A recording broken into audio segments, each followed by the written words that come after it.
Bueno,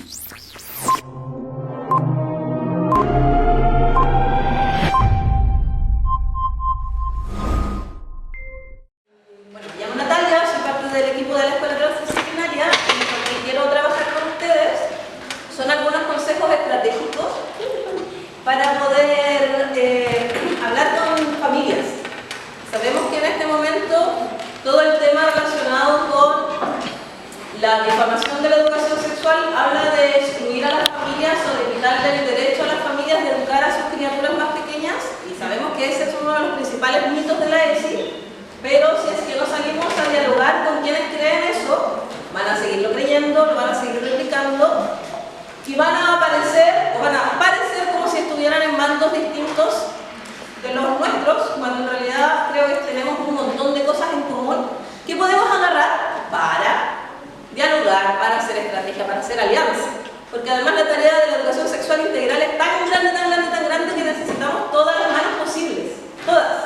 La de la familia, la abuelita, la tía, la señora que vende en la esquina, toda la gente de la comunidad. La tarea de la educación sexual es de toda la comunidad. Entonces, pasan varias cosas. Pasan que obviamente no sé si está muy bien para todos, entonces lo voy a enfatizar. Y es que la educación sexual integral es el nuevo chupacabras de los políticos. Entonces, como ya se dieron cuenta que a las familias, a la persona que está en su casa, la idea de que homosexualicen a sus hijos, o la idea de que violenten sexualmente a las personas más pequeñas de su hogar, les moviliza, obvio, a quien no, ¿no es cierto?, le movilizaría algo así.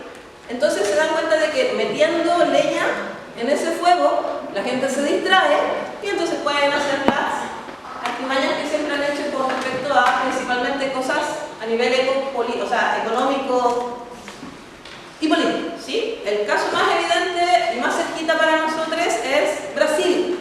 Ya pasó, Bolsonaro ganó las elecciones así, hablando de educación sexual, de homosexualidad y de población trans, logró que un montón de gente se alzara contra ese miedo para proteger, entre comillas, a sus familias, y de consecuencia ganó las elecciones mientras fue vendiendo la mitad del Amazonas. ¿Se entiende este ejercicio que hago de...? Eso explica también por qué hay tanta incoherencia moral. Por ahí aparecieron ciertos conceptos de moralidad con respecto a la presentación anterior. La incoherencia moral de los grupos políticos que en Chile están en contra de la educación sexual integral tiene que ver con eso. No les importa realmente ese tema, les importa que estemos peleando. Y una cosa importante es que para pelear se necesitan dos bandos. Y al menos yo como activista por este tema estoy cansada de pelear con gente que no va a cambiar de opinión. Yo tampoco voy a cambiar de opinión. Pienso que la educación sexual es algo bueno para la gente. Bueno, y no voy a cambiar de opinión. Y la otra persona que piensa que está mal, tampoco va a cambiar de opinión. Y ya me di cuenta de que ese juego nos gasta mucha energía, de verdad. Aquí veo mucha gente que es activista de la educación sexual y cuando hablamos de cansancio de energía, estoy hablando de vomitar de asco porque ves a un parlamentario decir en el Senado que el proyecto de ley dice algo que no dice. O sea, como si una mamá en una escuela te dice que la ESI es pedofilia, tú puedes entender que todas las conversaciones que giran en torno a su WhatsApp, a su Facebook, a las noticias que ven en matinal, le dicen eso y puedes empatizar y dialogar, a hacer las conversaciones didácticas que estaban proponiéndonos los colegas antes. Pero cuando un senador tiene el proyecto en la mano y lo difama, te dan ganas de vomitar, te dan ganas de llorar. En la vez que se archivó el proyecto que presentó Camila Roja, había personas llorando, activistas llorando por la situación. Porque es muy frustrante. Entonces, el consejo simple es, creo yo, que ya que estamos claras que es algo importante de hacer, que es urgente, que tenemos que hacerlo con toda la gente, que abarca tantas cosas, y que además las leyes en Chile ya lo garantizan. O sea, ya tenemos las leyes y los recursos, instrumentos legales que nos garantizan. Entonces, chao la conversación con el mundo político y la discusión por internet con gente que la piensa distinto y que genera esa pérdida de energía. Y mi propuesta es, de vuelta a las bases. La gente quiere educar a sus familias en sexualidad. La mamá, los papás, las abuelitas, todas las familias quieren saber qué le digo cuando me pregunten cómo vienen las guaguas al mundo. Y también, algo que es muy hermoso, las familias preguntan ¿cómo hago para entender todas estas etiquetas que mi hija, mi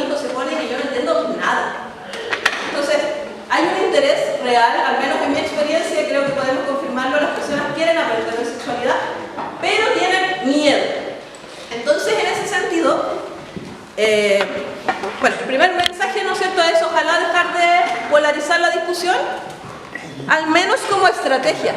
Chao. Gracias. Al menos como estrategia, ¿no?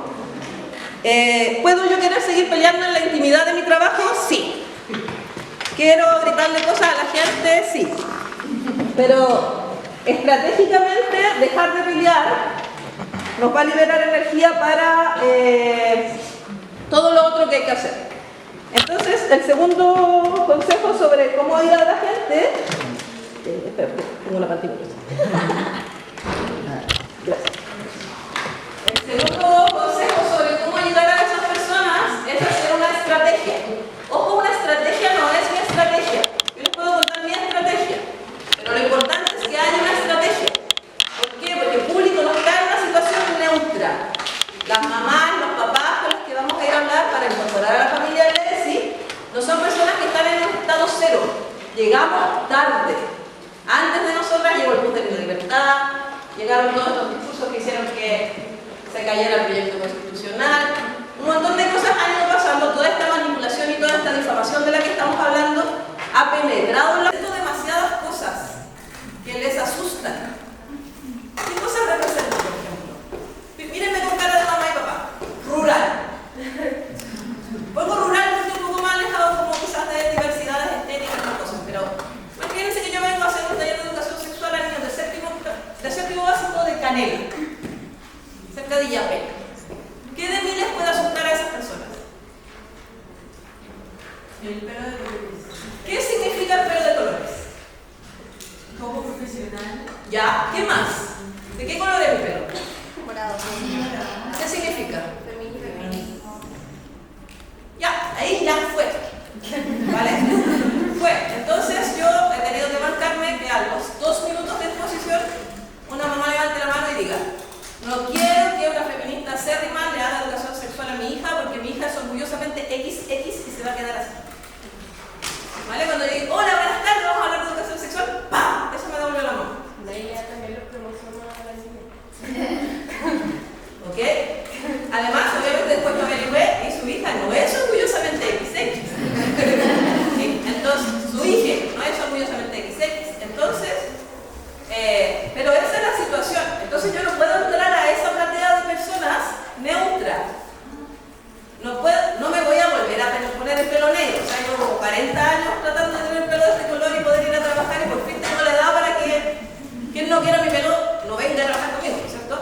No voy a volver a mi pelo negro porque me gusta este pelo, pero tengo que saber que si yo llego ahí con este pelo, las personas van a pensar cosas de mí que no puedo desconocer.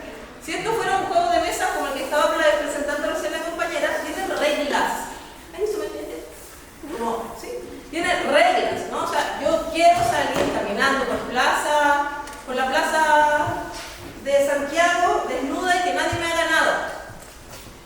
No va a pasar, ¿sí? Me encantaría, pero no va a pasar. Me encantaría llegar a un encuentro con mamás y papás y decirles, vamos a hablar de educación sexual y esto le va a hacer súper bien a su familia y que la gente me diga, sí, no va a pasar porque están polarizadas.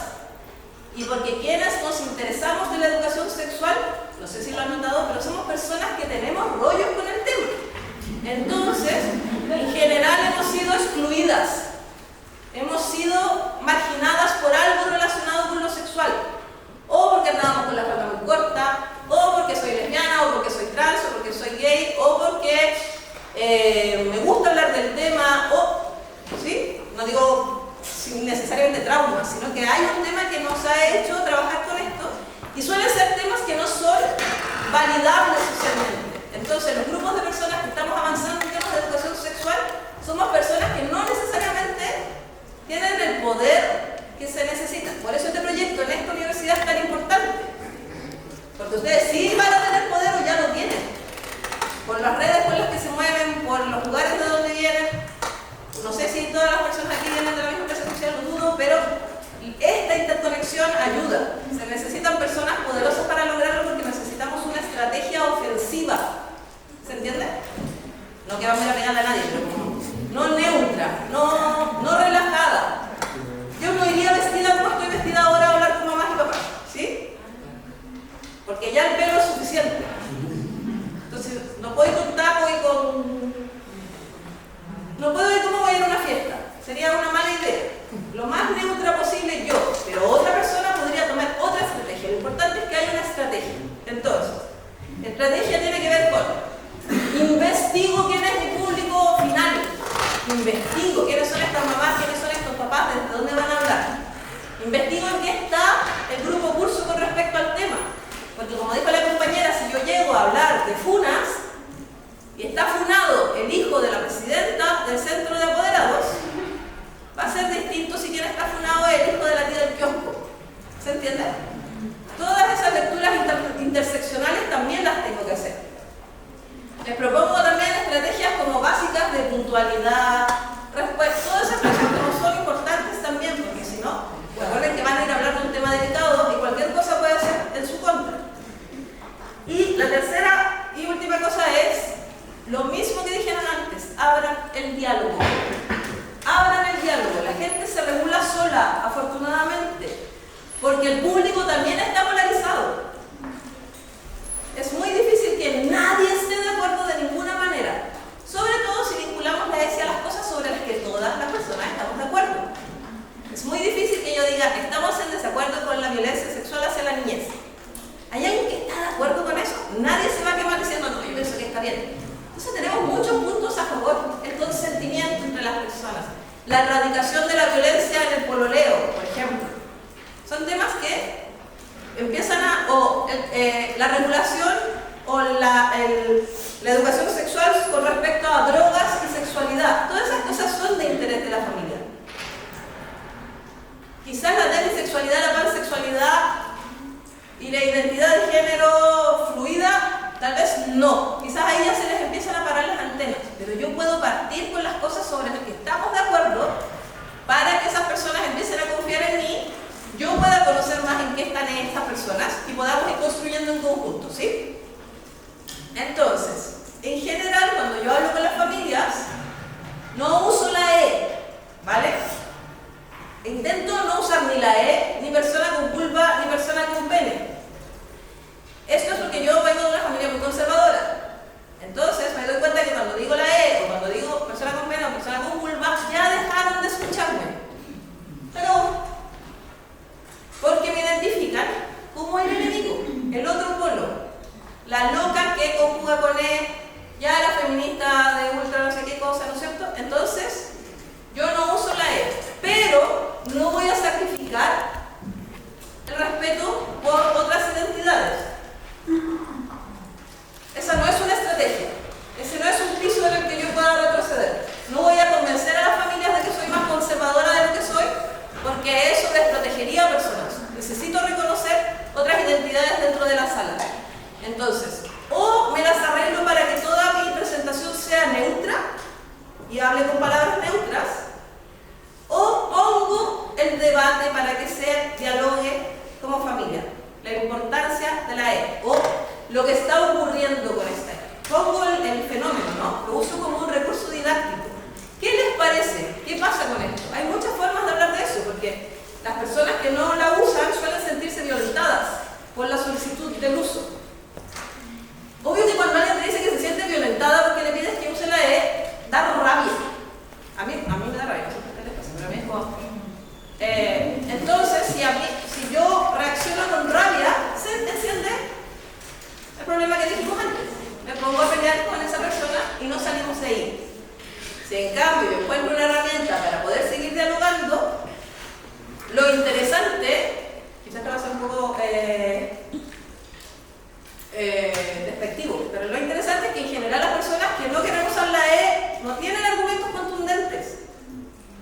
¿Sí? Entonces, y no tienen argumentos contundentes y también está una opinión personal que quizás me equivoco. Yo creo que la mayor parte de la gente es buena, tiene buenas intenciones. Entonces, como que si no tiene argumentos contundentes, pero tú le escuchas y le acompañas a salir de ese miedo y le muestras lo buena persona que podría ser con las otras personas si se respetara eso, un poco empieza a reflexionar, no tiene que ver solo con lingüística, ayuda, pero para eso tengo que escuchar sin enojarme.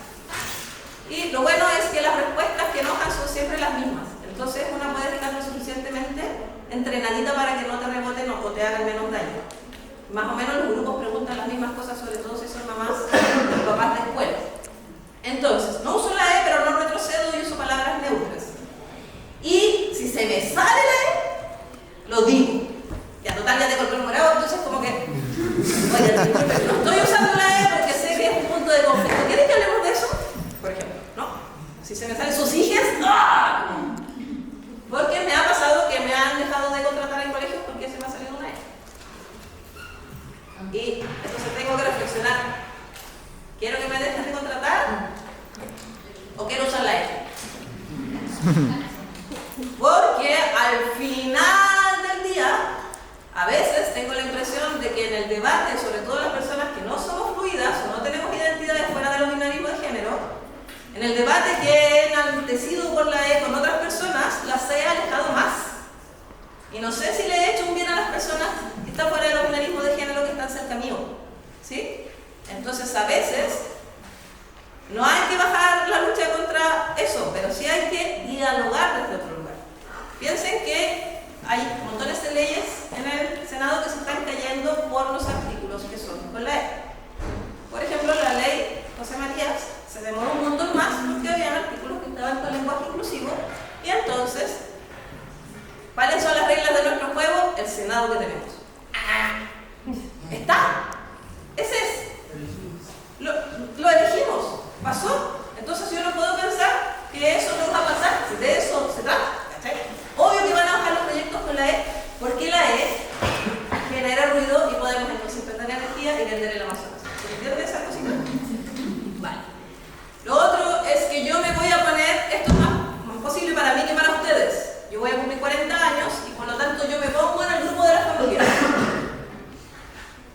Hasta que alguien pregunte si soy mamá.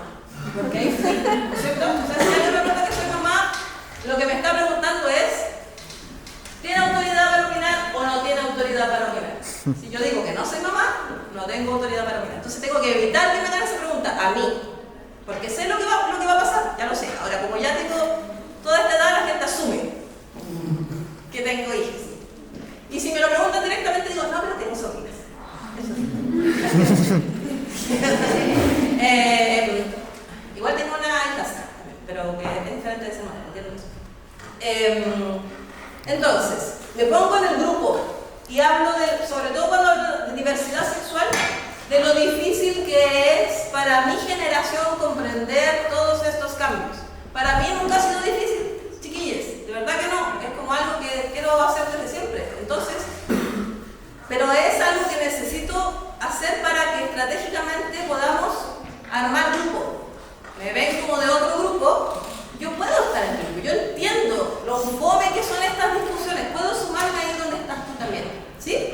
Para que podamos ir dialogando. Y lo otro es que voy a intencionar la discusión, también ahí.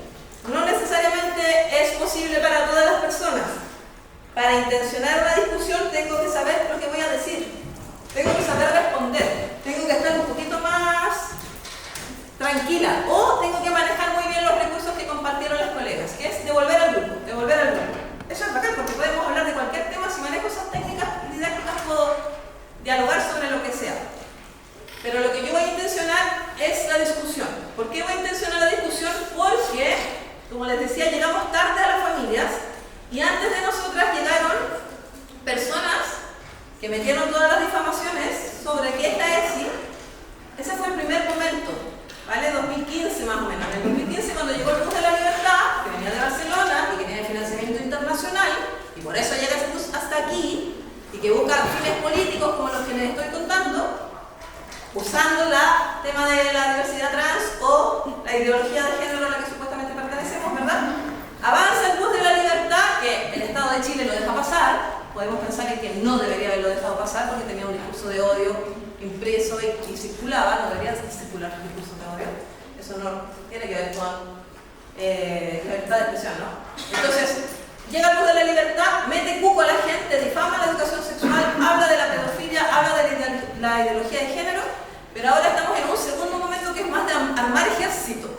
Este mismo movimiento lo que hace es que habla con las mamás y los papás para que impidan que entremos a las escuelas. Porque les han devuelto que es culpa de ellos que hayamos avanzado tanto. Les dicen, usted permitió que esa señorita entrara al colegio y mire lo que está pasando ahora. Entonces, la próxima vez que alguien proponga un taller de educación sexual en la escuela, usted en el taller de apoderados se tiene que oponer. Entonces, actualmente, cuando entramos a las escuelas, no tenemos gente, no solamente gente asustada, gente entrenada, ¿sí?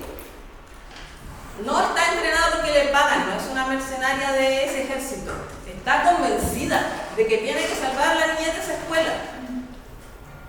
¿Sí? Entonces, lo va a impedir y va a poner en juego todo lo que digamos, a menos que entienda que podemos hacer alianza. En el Día de la Visibilidad No Binaria del año pasado, yo invité a un taller de una escuela a una compañera que se conjuga con A y con E, compañera, y que habló de sí misma en E. Solamente de sí misma en E. Era el Día de la Visibilidad No Binaria. Lo invité por eso. Hasta hoy llegan mails de las mamás y de los papás por esos 45 minutos en los que estuve con esa persona ahí. Refiriéndose a su estética, a la forma en la que hablaba, a la profesionalidad de su desempeño, ¿no? Y somos de la misma universidad, estudiamos la misma carrera. ¿Y con qué me quedo? Con que al menos 7 estudiantes se acercaron a preguntarle quién le había cortado el pelo, ¿no? Porque sus mamás no le dejaban cortarse el pelo así, tiene un corte muy cortito con unas rapaduras acá. Y por lo menos sentí, ok, esas 7 personas vieron que hay personas adultas que sobrevivieron a todo eso y pueden seguir existiendo. Pero no tengo que tampoco dejar de lado esos elementos porque si no estoy arriesgando a que mi intervención no ocurra. Entonces, después de todo eso, de que me pongo con las personas, les propongo una herramienta muy básica, que es cómo acoger las preguntas de sus criaturas para que les vayan reconociendo como educadores en sexualidad. Digo, hay evidencia científica de sobra de que a pesar de que creamos, sobre todo en la adolescencia, que a las personas adolescentes no les importa la opinión de sus propios familiares, la evidencia dice que sí les importa. Entonces, la tarea más importante de la familia con respecto a la educación sexual es la valórica, que es lo que nos están pidiendo de vuelta. No tengo que devolverle nada, es suya. Mamito, papito, lo que usted piensa valóricamente, aunque yo le diga todo lo contrario en la escuela, a su hija, a su hijo le importa. Si usted le dice a su hija que la virginidad es importante, eso le queda en su cerebro, es valioso. Y si para su familia es importante, promuévalo. Y ahí es como, y esta no tenía el pelo morado. Porque sí, si en su familia la virginidad es importante, promuévalo.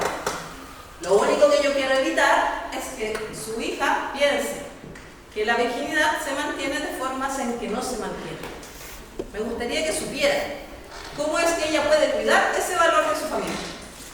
Y en el caso de que ella no quisiera mantener los valores familiares o le sucediera algo en el desarrollo de su vida, pueda tomar decisiones basadas en evidencia científica que le ayuden a estar mejor en su propia vida y con las otras personas. Entonces, el plan que vamos a hacer ustedes, familia y yo, es cómo ayudamos a su hija, a su hijo, a que atraviese el desarrollo y el desarrollo de su propia sexualidad pasándolo lo mejor posible, sin que haya daño, violencia, abuso, maltrato, traumas. Y que ojalá también la pase bien, porque sabemos que la sexualidad también es una fuente de bienestar. ¿Se entiende cómo por dónde voy? Devolviéndole la entrada valórica a la familia, diciéndole cuánto importante es. Estoy basándome en evidencia científica porque eso es real, pero estoy mostrando que las familias tienen una tarea complementaria. La principal tarea es no repetir mitos a las nuevas generaciones, sino que decirles, ojalá, la información lo más completa posible.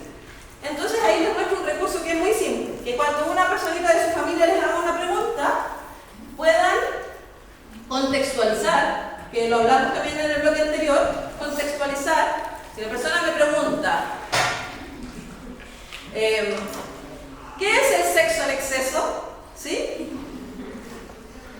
Entonces, yo tengo que decir, la pregunta sería, ¡oh! ¡Qué buena pregunta! La valido, ¿no? Primero hay una validación. Oye, qué buena tu pregunta. validar. Porque si no la valido, si no hago una acogida interesante, la persona podría recibir la idea de que no me puede preguntar, ¿sí? Y después la contextualizo. ¿De dónde por qué? O sea, ¿en qué contexto aparece esto, no? Y a partir de eso yo puedo decidir con qué información voy primero y cómo complemento. Con niñas, con adolescentes y con personas adultas, eso es transversal.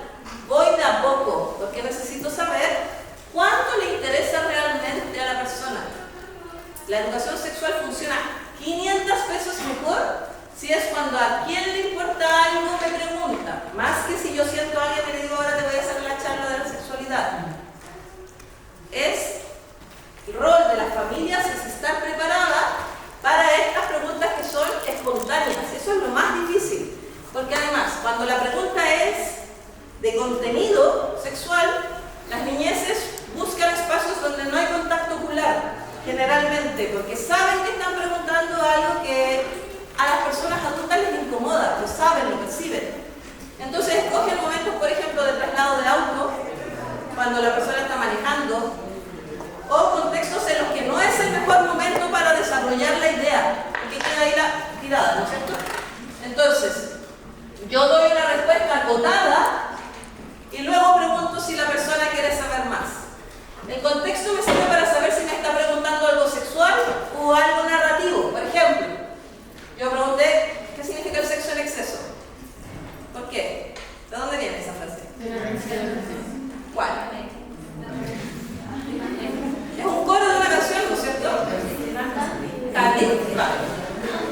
Entonces, esa pregunta puede ser porque lo escuché en una canción o porque me invitaron a tener sexo en exceso, ¿sí? O depende del contexto y mi respuesta va a depender de eso, pero siempre primero valido y luego contextualizo, ¿sí? Y también luego necesito, digamos que el cuándo de esto es siempre. Siempre estamos educando en sexualidad. Eso también hay que devolverle a la familia. Los seres humanos carecemos de la posibilidad de no comunicar. Todos nuestros actos comunican. El silencio comunica. El enojo comunica. El rubor de las mejillas comunica. Entonces, si yo no hago una educación sexual intencionada de mi familia, la estoy haciendo igual sin intención. Y obvio que es mejor intencionada. Porque ya sabemos, que hay que engancharme con las familias, lo que nos pasa cuando nos entregan una educación sexual no intencionada. Somos las víctimas de eso. Y como soy sexóloga, les puedo decir que la gente la pasa pésimo en su sexualidad porque tuvo una educación sexual no intencionada. Y como soy sexóloga y sé lo mal que está la gente con el tema, le digo a la gente, yo sé que muchos de ustedes quizás no la están pasando bien en su sexualidad, es porque no tuvieron una educación sexual. No creo que quieran eso para sus hijos. El amor de mamá y de papá no puede querer que otra generación de nuevo tenga las mismas miserias que pasamos nosotros.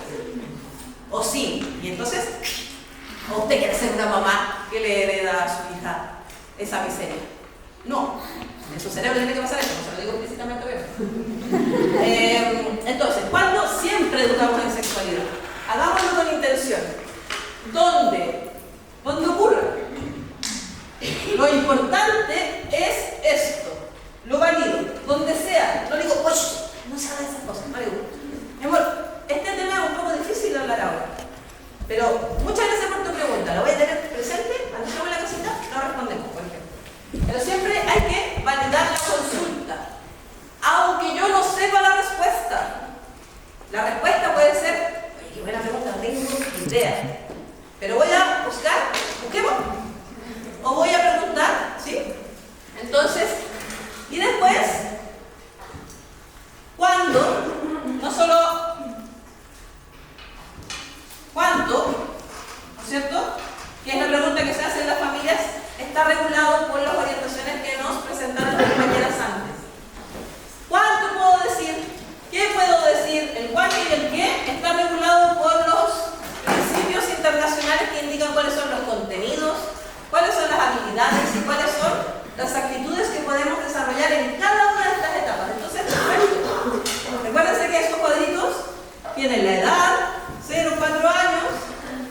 informaciones o los contenidos, eso quiere decir el aprendizaje más teórico, por decirlo de alguna manera, capacidades o habilidades, que quiere decir como las cosas que van a aprender a hacer, y actitudes que son deseables para la sociedad. Entonces, por ejemplo, a los 4 años, tenemos que una personita necesita conocer los nombres del cuerpo: nariz, ojo, vulva, pene, testículo, uretra.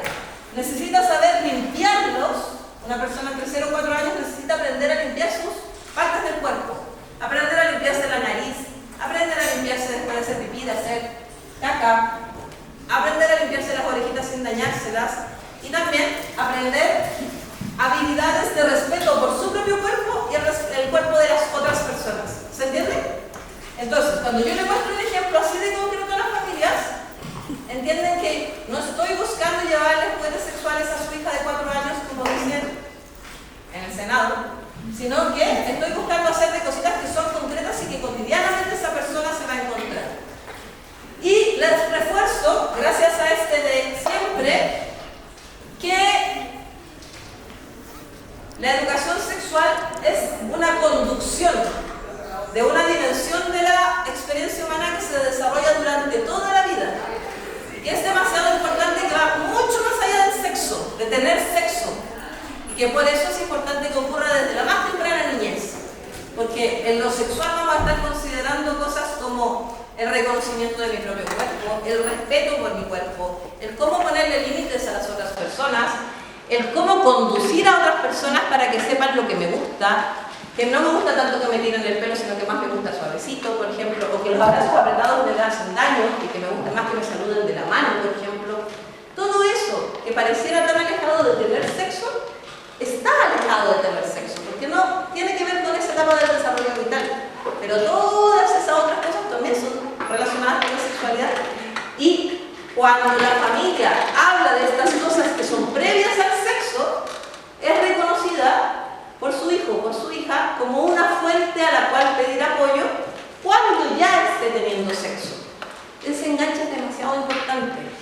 Yo quiero que usted sea una persona de referencia para su hijo o para su hija. Entrénese, ármese. Estoy segura de que usted quiere que ese día que su hija vaya a salir solita, la tenga presente, pero no como un terror, sino como alguien con quien confiar, alguien a quien poder pedirle ayuda. ¿Le gustaría a usted ser alguien a quien su hija le pida ayuda? Sí, trabajemos para eso. ¿Se entiende cómo estoy todo el rato convenciéndoles, trayéndoles como para el lado de a personas adultas que ayudamos a las nuevas generaciones? Cuando, siempre, dónde, todas estas cositas yo además se las entrego por mail después. Le hago, no pongan atención a esto, les digo, voy a entregarles un documento donde salen los links a estos recursos, algunas versiones un poquito más pop, ¿no? Porque estos recursos son súper cabezones, son como leer toda la matriz. Quizás de repente, por ejemplo, puedo sacar algunas ideas y dar algunas sugerencias de actividades para dar en la casa. Mientras más herramientas yo les dé y más disponible me ponga para el diálogo, más posible es que también, a su vez, me vean como alguien a quien pueden pedir ayuda con esto. Si estoy dentro de una escuela, es importante ocupar ese lugar, porque no lo ocupa casi nadie. Ahora empiezan a haber proyectos, ¿no? Aquí están las Amanda Lavarca, que empiezan a tener proyectos como que en las escuelas hay alguien encargado de sexualidad. Eso no existía antes, maravilloso. Si alguien logra ser encargado de sexualidad en su escuela, posiciones, sea para las familias quien hace la educación sexual, si es una pega muy bonita y muy necesaria, que ojalá algún día sea un cargo fijo en las escuelas de todas las escuelas. Eso es lo que necesitamos. Bien, y lo último que quería decir es que doy siempre mi contacto y explico. Este es mi mail, pueden escribirme, me demoro en responder, porque no doy mi correo a todas las personas, pero este es mi mail. ¿Qué estoy haciendo con eso? Siempre que hay alguien que no pudo expresarse por la dinámica de grupo, se va a comunicar conmigo directo. ¿A qué me refiero con la dinámica de grupo? ¿Se acuerdan cuando dije si el hijo de la presidenta del Centro de Padres está funado en la conversación con el grupo va a ser distinta? Es porque en los grupos hay poder. Dentro de una sala de clases, si es que hay una dinámica establecida, por ejemplo aquí no nos conocemos, entonces todavía no hay una dinámica establecida. Pero después en la sala de clases se hacen réplicas de los sistemas de poder de la sociedad. Entonces dentro de esa sala, y las familias de quienes están en esa sala tienen roles. Y si yo no sé identificar rápidamente esos roles, me puedo quemar al público, ¿se entiende? Entonces, es necesario ir trabajando también con investigar a esas personas para poder tomar una estrategia concisa, pero también ojalá encontrar estrategias que sean lo más neutro posible, porque no necesariamente voy a poder hacer todas esas lecturas de poder en un rato tan corto. Igual si una está con experiencia las empieza a notar. Por ejemplo, en educación sexual con adolescentes hay casi siempre alguien que está reputado por sus compañeras o compañeros como quien más sabe de sexo. Siempre hay alguien que es quien más sabe de sexo. Entonces esa persona tiene un peso sobre sus espaldas el día del taller de educación sexual. Porque tiene que sobresalir. Tiene que hacer las preguntas más incómodas. Tiene que poner en jaque a la profesora de educación sexual. Porque si no, no cumple con las expectativas de ser quien sabe más de sexo en la sala. ¿Se entiende?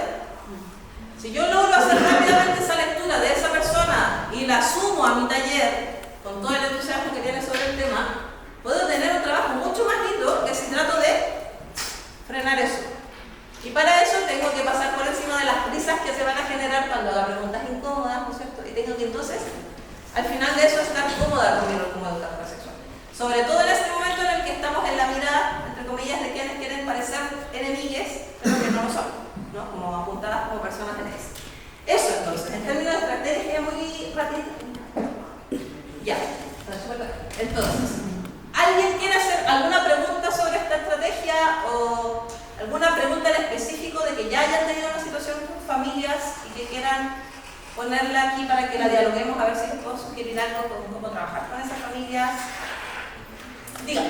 Sí, a mí me ha pasado un caso que fue súper, o sea, no sé si fue extraño, es la palabra para definirlo, pero el año pasado tuve una situación por ejemplo, que los apoderados eran súper pasivos. Pasivos, no hablaban. Entonces yo decía, por ejemplo, cuando empezaba la unidad de educación sexual que había en la escuela, les dije como en la reunión de apoderados, les dije, miren, saben que esto es lo que vamos a ver, esta es la unidad, estos son los lineamientos, lo vamos a ver de esta forma, así se va a ordenar. Silencio absoluto. ¿Alguien le incomoda? Silencio absoluto. ¿Alguien tiene alguna opinión? Silencio absoluto. Y los apoderados en el fondo no solo no se involucraron, sino que su silencio fue en sí mismo una expresión.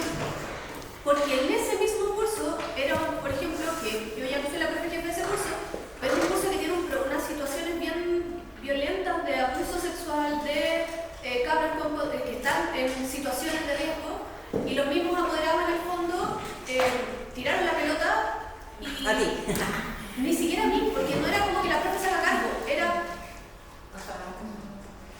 un silencio que hablaba. ¿Qué se hace en esos casos? Mira, te voy a plantear cómo lo he hecho yo. Yo en general, si hay un tema que está... Porque, bueno, hay algunas escuelas soñadas en las que te llaman todos los años y entonces todos los años vas pasando por los cursos. Pero eso, así. En general, las escuelas te llaman actualmente cuando ya quedó alguna escoba. Por ejemplo, eso, ¿no? Hay una situación de abuso en un curso, o de sexting, o lo que decían de bullying. Entonces, lo que yo hago es llevar una propuesta basada en los principios que presentan las compañeras. Y digo, ok, vamos a trabajar con estudiantes de 14 años. Lo que dicen los lineamientos internacionales sobre qué contenidos deberíamos trabajar con personas de 15 años están en ese documento. Pero antes quisiera dialogar con ustedes, que son quienes mejor conocen a sus hijos y a sus hijas, sobre qué temas creen ustedes que sería importante que abordáramos, considerando la edad que tienen, ¿vale? A mí no me ha pasado que se hayan quedado callados con esa pregunta, te podría haber pasado también igual, pero ese abre el diálogo para que te digan un poquito qué están pensando y además te posiciona sobre cuán alejados están de todo lo que hay que abarcar. Ahora, en general, las cosas que aparecen hoy son diversidad sexual, para gente adolescente, ¿sí? Diversidad sexual, violencia en el pololeo, consentimiento, drogas y TS. Bueno, embarazo, ¿no? Las clásicas. No aparecen pornografía, masturbación, por ejemplo, yo uso manual del preservativo. Esas tres son siempre las que yo como que en el fondo no aparecen nunca de parte de las familias y yo les digo, oigan, les quisiera proponer, hay tres cositas que son fundamentales que no aparecieron, pero les voy a contar por qué yo las pondría, a ver si me autorizan, ¿vale? Yo también hago un poco de que me autoricen. Voy a coordinar con ustedes el temario de actividades y de trabajo que vamos a hacer. Así que siquiera digo, esto es lo que vamos a hacer, ¿sí? Esto es lo que vamos a trabajar. Tú eres docente, entonces tienes esa, entre comillas, de formación profesional, que también es una ventaja, que tú sabes cuál es el currículum, lo que decía ella. O sea, esto es lo que tengo que pasar. Si yo en mi currículum tengo que hablar de matrimonio, que esto lo aprendí de la Rosa Montesino, que es del colegio profe, ¿no es cierto? Tengo que hablar de matrimonio, tengo la oportunidad para hablar de todos los matrimonios. Y si no hablo del matrimonio homosexual o lésbico, estoy dejando fuera a personas que ya están legalizadas en nuestro país.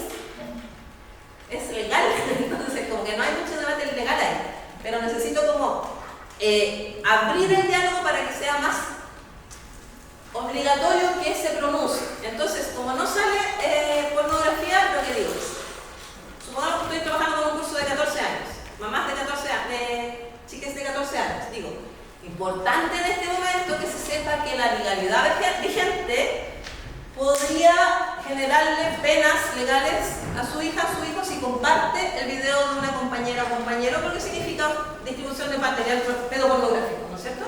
Entonces es importante que sepamos relacionarnos con el sexting. ¿Qué le vamos a decir a nuestras hijas, a nuestros hijos sobre el sexting?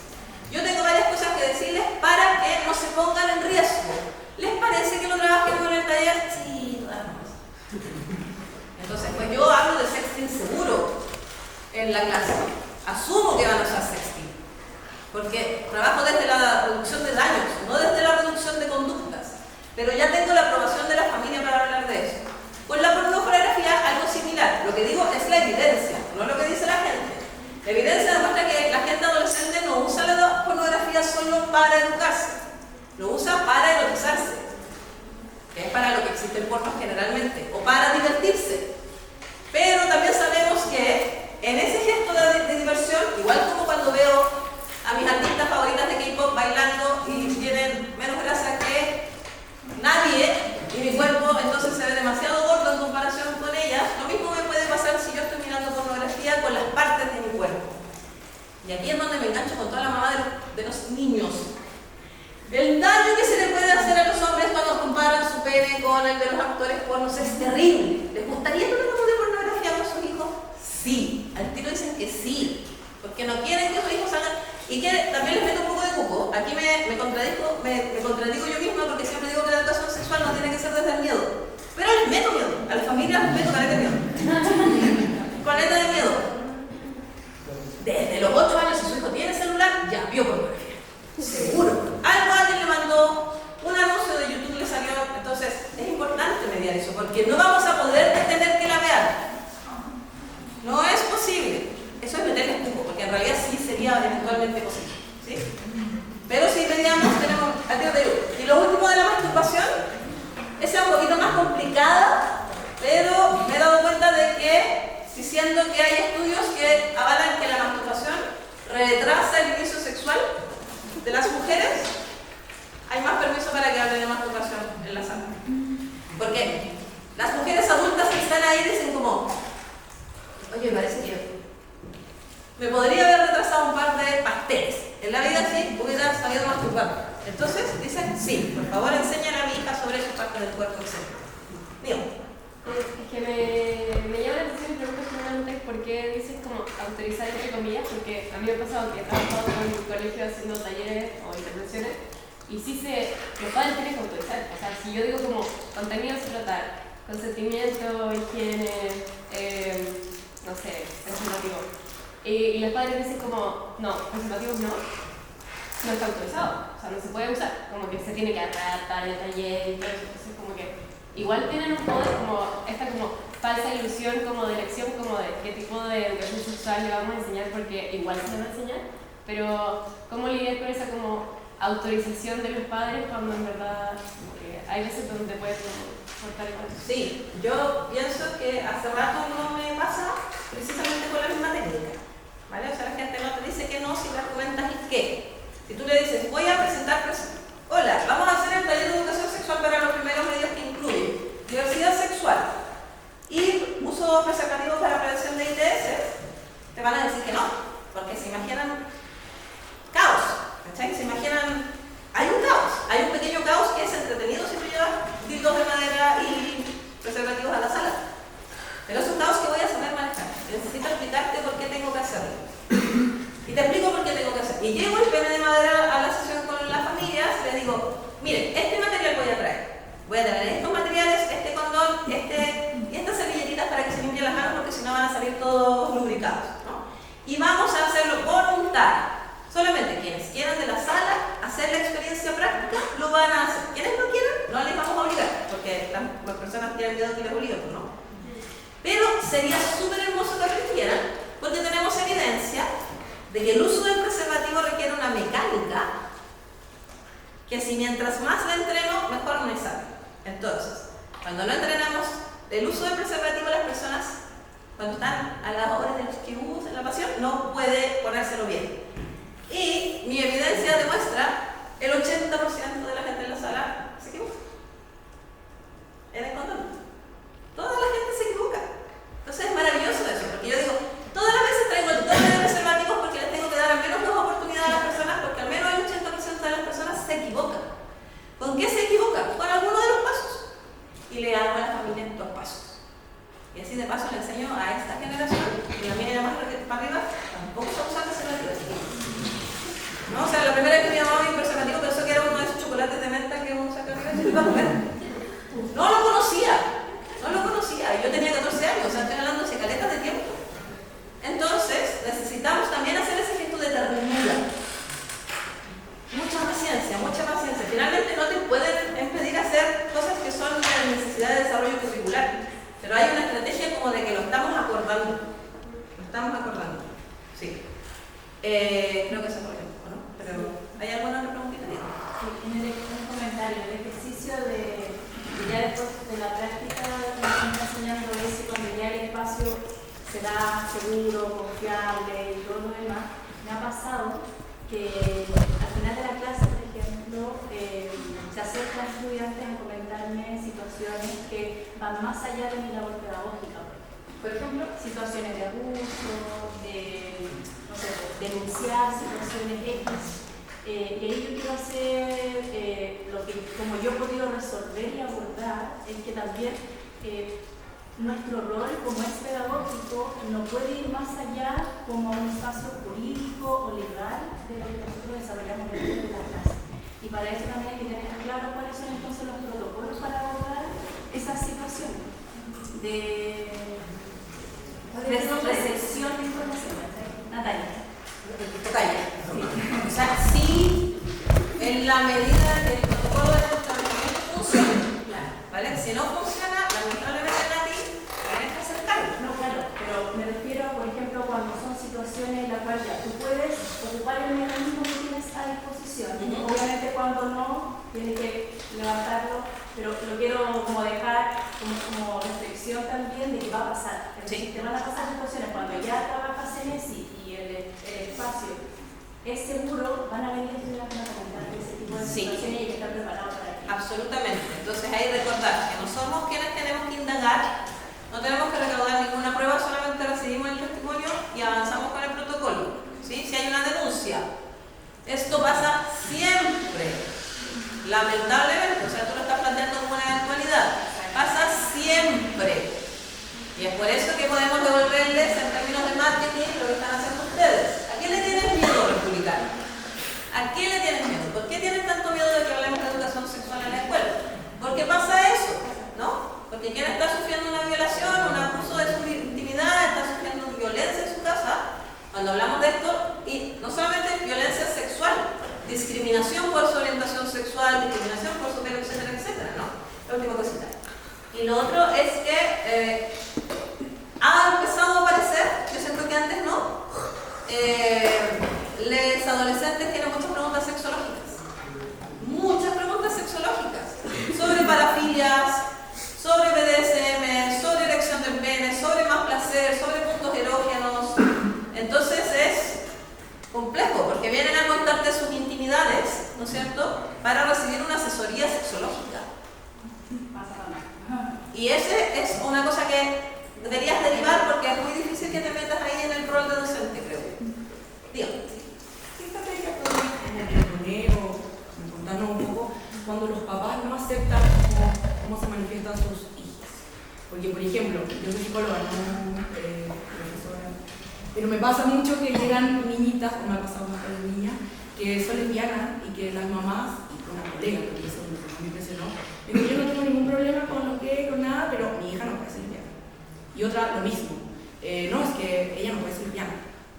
Y la niña queda totalmente anulada, no hemos pasado con chicos, por eso entonces totalmente anulada como de quién es y tiene que heteronormarse y buscar un pololo, porque la casa no la valida, no le permiten vivir como quieres. Es más o menos la respuesta bien parecida a lo que dijo la colega, ¿no? O sea, depende si tú estás trabajando con la niña. Sí. Es súper importante que seas un adulto de referencia que sí valida, reconoce su orientación sexual, y en el caso de que la mamá no, puedas. ¿Te acuerdas la metáfora que dije del juego de mesa? Yo uso esa metáfora con mis pacientes. Entonces digo, bueno, en tu empezada de tu juego de mesa te tocó no apoyo de la mamá, ¿vale? Y también te tocó superestrella de la amiga bacana. Y que suerte psicóloga actualizada con temas de diversidad sexual. Esas son tus cartas. Podemos tratar de que tu mamá se terapee, haciéndole claro que el problema de la mamá, ¿no es cierto? Podemos intentar que tu mamá encuentre formas de aceptar tu orientación sexual para que esto sea más o menos difícil para las dos. ¿No? Porque tampoco tenemos que dividir a la familia. O sea, obvio que esa mamá ojalá quiere hacerlo lo mejor posible y no lo está pudiendo lograr, ¿cachai? Pero esa es la carta con la que ella entra al juego. Cero apoyo de la mamá. Tiene desventajas, pero es su carta. Sentido de realidad, porque si no perdemos en ilusiones de las cosas que como quisiéramos preparar cuando no lo son. Una última preguntita. Bien. Era con respecto a todo lo que han hablado, pero el tema legal sobre todo, porque en este mismo taller que yo habla, se hizo el trabajo con la profesora, con los apoderados, que igual los apoderados no les interesó mucho, pero la profesora sí me dijo, ok, taller de consentimiento, yo tengo que sacar una alumna. Entonces ¿cómo hacemos para integrar a esta alumna? Como no, es que ella tiene un caso de abuso, tiene una situación jurídica, legal y todo, y yo la tengo que sacar por protocolo. Y yo como justamente esta es la clase como la que creo que, porque si se queda afuera, el curso va a notar. Sí, este taller lo apliqué ayer, así que ya fue. Pero lo que hicimos finalmente fue como adaptar el taller, dejando cosas afuera como para que esta niña no se sintiera excluida. Y lo he preguntado como, he aprovechado porque este taller lo llevo trabajando como 2 meses, a todas las personas que han venido acá y todas me dan respuestas distintas. Entonces, ¿cómo se hace en este caso que es una situación legal? Entonces, nosotros intentamos como incluir a la niña, cambiando el formato, pero el protocolo fue como, hay que sacarla porque ella no puede escuchar de esto, porque ella tiene que salir de esto, porque tiene una situación legal y es urgente y yo voy a respetar eso. Y yo entiendo de dónde viene como esa intención, pero es como, pucha, como, justo como necesitamos integrar como... Yo creo que lo que hiciste es una buena estrategia, en el sentido de que es peor excluirla. Y que el curso sepa, la niña está saliendo porque está en protocolo, que se nota. O sea, eso es algo que se nota y que saben entre compañeros. Ahora, tú puedes hablar también de consentimiento todo el tiempo. Sí, nosotros terminamos hablando como sobre la higiene y los límites personales del cuerpo. Todo, o incluso, ¿no es cierto?, como en el cómo te relacionas con las personas, puedes mostrar ejemplos, o puedes hacer juegos, o puedes encontrar la forma, si tienes claro el objetivo pedagógico, es más fácil encontrar formas lúdicas, sobre todo de llegar a eso, o formas más cuidaditas. Ojalá no excluir a las personas de la sala por algo que les haga como estigmatizarlas tampoco, porque los temas sexuales son súper complejos en todas las edades. Habemos personas más expresivas y otras personas a las que no quieren que nadie hable de ese tema con ellos. Entonces, es entendible que haya variedad de personas en la sala.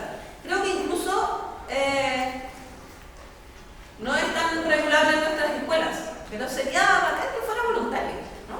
Como que fuera algo que no de las familias, de los estudiantes. Es muy difícil que ocurra eso, pero por ejemplo escuchaba el otro día a unas profes que hablaban de ¿y qué pasa si le hacemos ESI a todas las personas que están eximidas de religión? Porque parece que son caletas, pero en la misma reunión nos decían es una mala idea, ¿no? ¿Por qué? Por lo que les dije al principio de la presentación. O sea, si yo voy al Senado y digo ¿y qué tal si toda la gente que se excluye de religión va a educación sexual?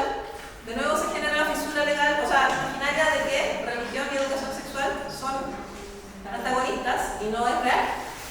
Porque la educación sexual es laica, y laica quiere decir que es respetuosa de todas las creencias, no que es atea, ¿no es cierto? Es laica,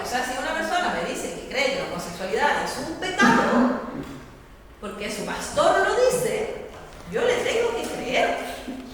Y le tengo que decir, eso, la ciencia dice otra cosa. ¿Sí? La ciencia dice otra cosa. Y lo que te tengo que decir son las consecuencias de que tu hija o tu hijo crezca con eso en tu casa. Pero no te puedo tratar de hacer cambiar de opinión, porque en tiempo 2 segundos dejaste de escucharme.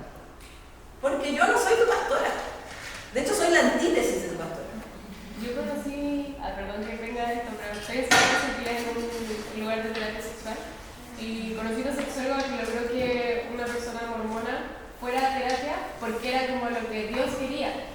Y eso yo encontré como muy bien. Es que el cruce de religión es muy interesante. Por ejemplo, yo he logrado que personas se masturben diciéndole que si Dios hubiera querido que no tocaras tu clítoris, no lo pone a la altura de tus manos. O sea, si Dios puso eso ahí para que te diera placer, ¿por qué lo puso justo donde llegan tus manos?